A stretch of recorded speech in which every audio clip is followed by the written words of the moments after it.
Hi, we're Group 7, and we were assigned Chapter 13, What Should Labor Relations Do? I'm McKenna Hammond. I'm Jillian Nijinsky. I'm Jacob Martin. I'm Devin Seaman. And I'm Luke Saunders. What should labor relations do? In recent years, the U.S. labor relations system has been under fire from multiple different angles. This puts more pressure on workers within this field to make a decision what to do with their next steps.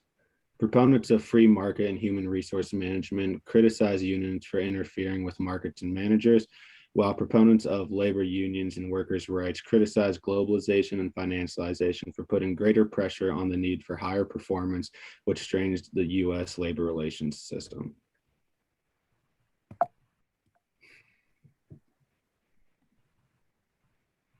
What should unions do? Unions are based on championing workers' aspirations and not vice versa. With consistently changing work environment and employment relations, unions must be able to adapt to these changes to stay valid. The way to determine how to move forward is by communicating with individuals within the union and making a democratic decision that is within the best interest of the workers and not the union itself. Once the decision is made, there are many models to choose from that best fit the interests of the workers. Union models. Solidarity unionism. They unionize as powerful solidarity alliances.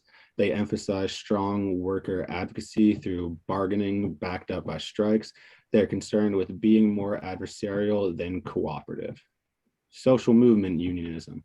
Unionized through community and political activism. They emphasize social and political activism while aligning with community groups. They are concerned with who is looking out for workers' workplace worries. Efficiency enhancing unionism. They unionize as productivity and cooperation enhancers. They emphasize establishing a structure to serve competitiveness and quality and reward based incentives. Concerns who's looking out for employee interests. More union models, employee ownership unionism. They unionize as employee owners. They emphasize control over employment conditions through employment ownership of the company. They're concerned with employees' risks regarding their savings being invested in the company. Employee empowerment unionism. They unionize as independent empowerment supporters. They emphasize employees' individual decision-making power and concerned with what the source of employee power is. Finally, associational unionism. They unionize as a loose network of business professionals. They emphasize flexibility with multiple forms of representation, and they are concerned with what the source of employee power is. Okay, and what should employees do? So there's just different views on what they can do in these situations. Maximizing shareholder value. This is a view that is rooted in utilitarian and libertarianism ethical views and forms the US approach to corporate governance. Shareholders are viewed as a key group in the corporation because they invest their money and bear the risk of making a profit or a loss. Maximizing shareholder value is the primary mission of the US corporations. Okay, and corporate social responsibility, a broader alternative view. This focuses more on long-term profit maximization compared to short-term profit maximization. There's a broader sense of corporate social responsibility instead of a narrow viewpoint. This view focuses more on the stakeholder as opposed to being focused on the shareholders. The stakeholder model of corporate governance, perspectives that call for a broader conceptualization of corporate social responsibility are closely aligned with views that argue for replacing the shareholder model of corporate governance with a stakeholder model. This belief that all stakeholders, employees, customers, suppliers, local communities, and others in addition to shareholders or owners are sufficiently affected by corporate actions. A corporation exists not just for the benefit of the shareholders, and it should be operated to benefit all who have a stake in it. alternative directions for the public sector. There's a new public management movement to bring free market ideas and private sector management tools to the public sector, such as decentralization, competition among service providers, privatization, outsourcing, and financial incentives. This puts a strain on labor relations as unions seek to preserve wages, benefits, and jobs. So the National Labor Relations Act was enacted by Congress in 1935. This act grants employees the right to form or join unions, and it also encourages collective bargaining within those organizations. It also protects the rights of employees and employers. So in terms of strengthening the NLRA, union density has been declining in the US private sector since the 1950s. To fix this, they could enforce instant elections, strike replacement bans, and stiffer penalties. And they could also allow the creation of a new legal framework. In terms of remedial reforms, they need to create a strict timeline for unfair labor practice, penalize violators with fines, and provide immediate reinstatement for illegally fired workers.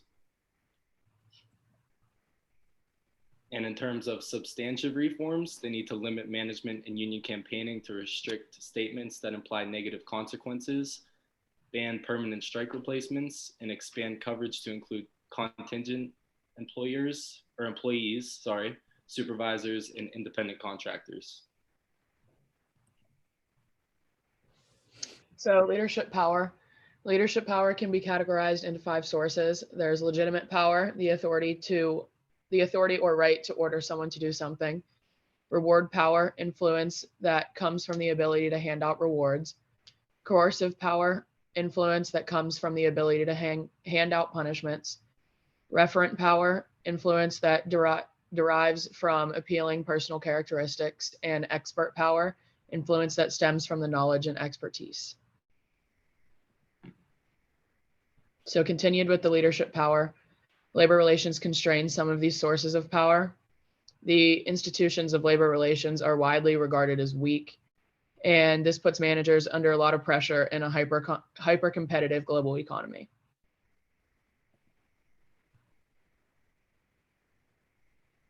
Okay, so the case study for us was case study 3 is body language protected activity. So to summarize it a little bit, it was about the Healthcare and Retirement Corporation, or the HCR, and they own over 100 nursing homes in 27 states. There's a location in Heartland, Ohio that has 100 beds and 65 employees in their nursing department. That nursing department consists of 8 practical nurses, 2 registered nurses, and 55 nurse aides. None of these employees are represented by a union. The nurse aides have most interaction with the residents, taking care of their every need, while nurses monitor the health of each individual. When nurse aides don't show up for work, the nurses will take over their responsibilities. And then the nurses have no authority to force a nurse aide to come in for covering a shift or overtime when there's a shortage of aides. So continuing on the background information, Barbara Young was hired on as the new administrator of the Heartland facility.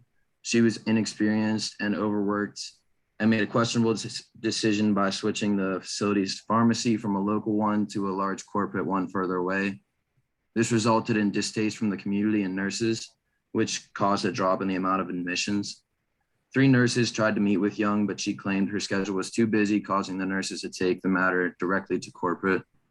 And after meeting with the vice president, Bob Custer, and expressing concerns, including insufficient nurse aides, lack of discipline for the call-offs, the pharmacy switch, and communication problems between Young and the staff, Custer internally investigated the affair. He met with the various department heads of the facility, who all supported Young, and stated the nurses who proposed the issue were to blame for the tension. These 3 nurses were said to not cooperate with management very well and missed an in-service training session that was mandatory for all staff.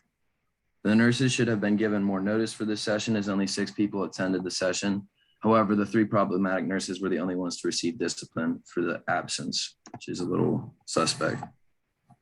To solve the issues, Custer announced that pay for the aides would be increased to incentivize more employment.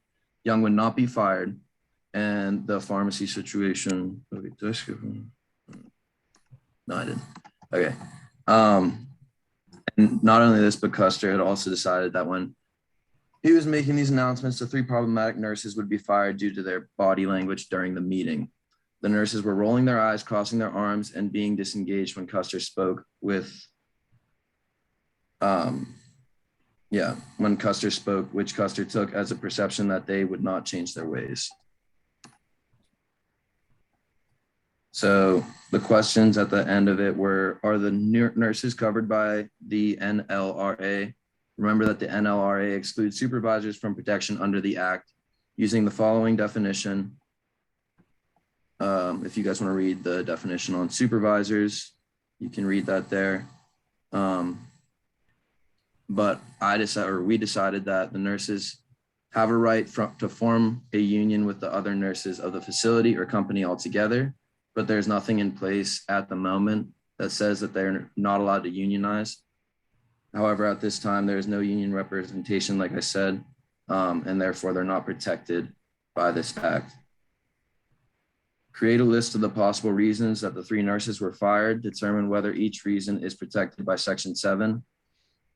Disobedience and lack of respect for management, instilling a negative atmosphere in the workplace, influencing coworkers in a negative manner, a lack of attendance at mandatory meetings. And all these reasons would be protected under Section 7. However, a formal union must be organized for these employees to receive that protection. If you were a member of the NLRB, would you rule that HCR violated Section 8A1 of the NLRA by discharging these nurses? Why or why not?